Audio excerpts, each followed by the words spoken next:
Hello. Welcome to the project, Freedom and AI. If you found your way to this content via Google or some other search engine, artificial intelligence played a role. Like in our everyday lives, in this episode, we will speak about AI and human rights.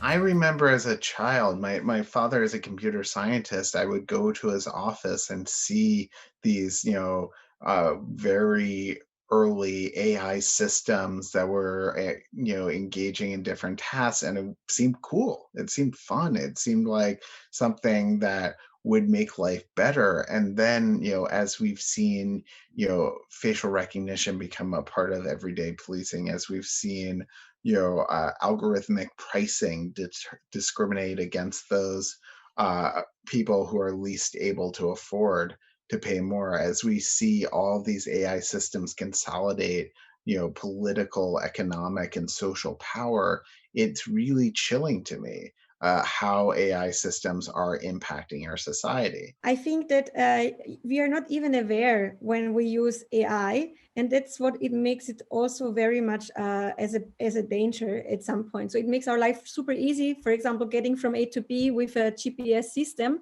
but there is a lot of human rights that we have fought for in history, and that we managed to actually accomplish, and that we are now profiting from, especially in our well-established democracies.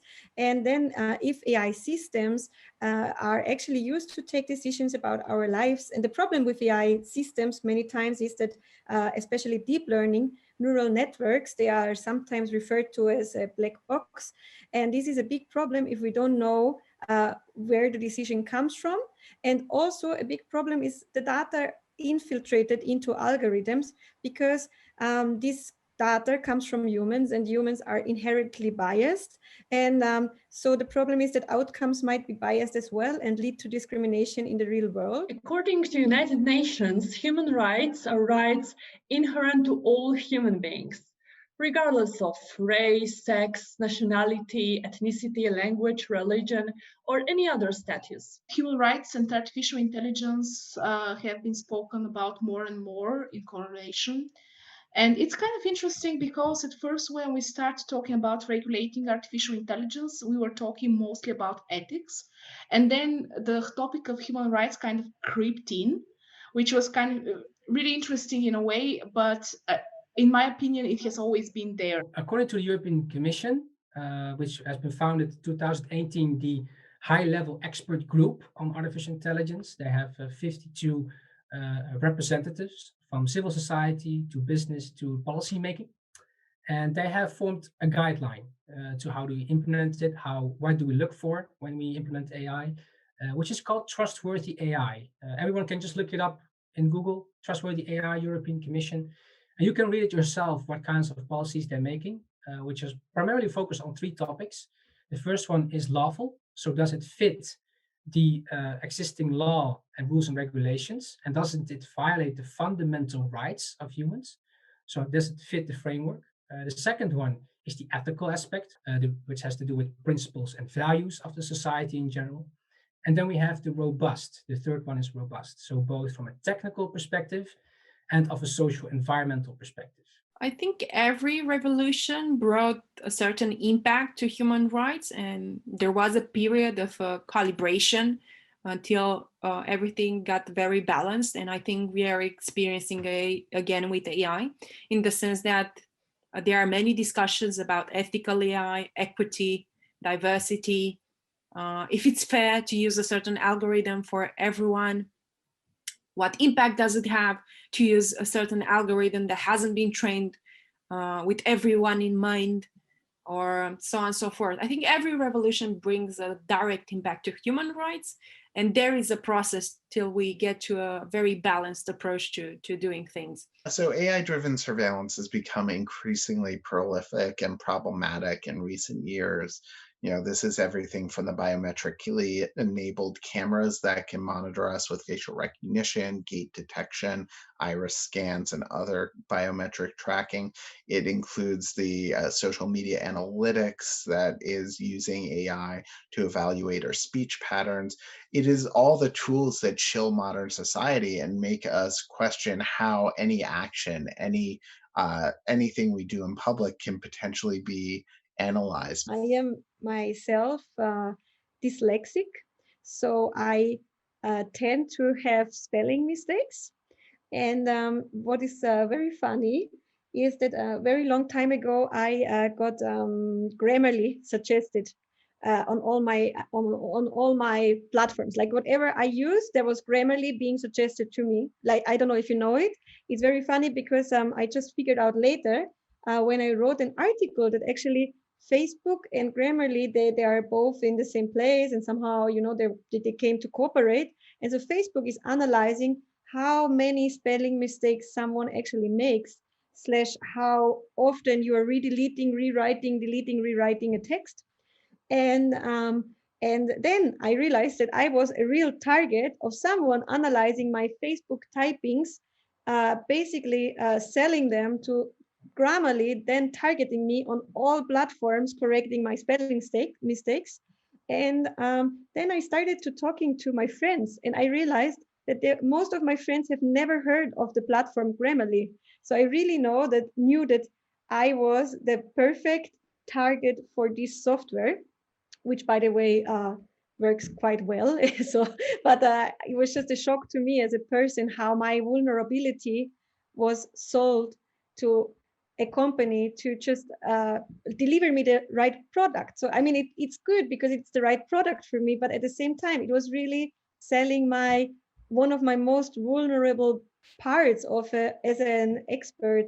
And who knows who else they were selling it to. So now I'm talking about it very openly because I actually came to the conclusion that we need to stand to that we aren't perfect. We are humans, so we make errors, and I have a bit of a spelling problem, so I think it's fine. But I think it was really a moment that showed me how my vulnerability was sold off for money. We do not know much about it, like regular folks, regular citizens, and we have just that accept cookies on sites, and it's not so. It's like we say small words on agreement, and nobody is reading the whole agreement when we apply for something online. So the companies they have a huge responsibility to because they are the point that can turn this thing around to be a much worse place in 2040. So the big companies are the main issue for me. I would say that the way that it looks now, it seems that the state is in charge. I personally don't think so, but that's how our model currently works. So we have the state that's on the top, and through the courts, they enforce the standards that they apply in the particular state. Also, of course, in a more regional context, we have international organizations such as the Council of Europe or the European Union that also have initiatives in this area. But nevertheless, I personally believe that the ones who are in charge, at least partially, are the big companies, multinational companies, such as Alphabet, for example, because most of them, they do have more resources and powers than, well, let's say most of the states, because it's true, like most of the states do not have the Alphabet resources. And sometimes they are the only ones who actually know what's behind an algorithm. People should need to take informed decisions, and it is right for them to be exposed to basic notions of how technology is used, so their options are not considered in blind.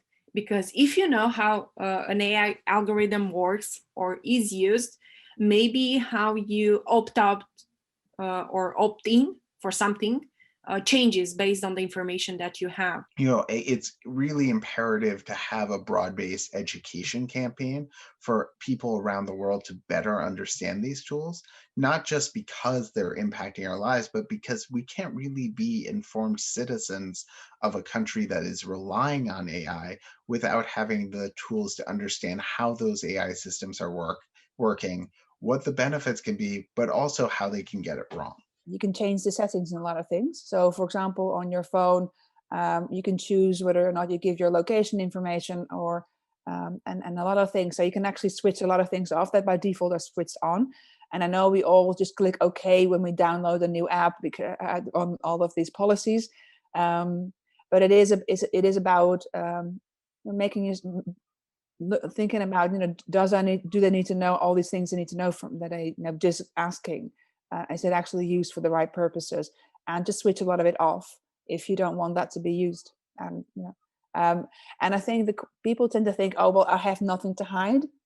That's not entirely true, because it basically it starts. You're becoming a product.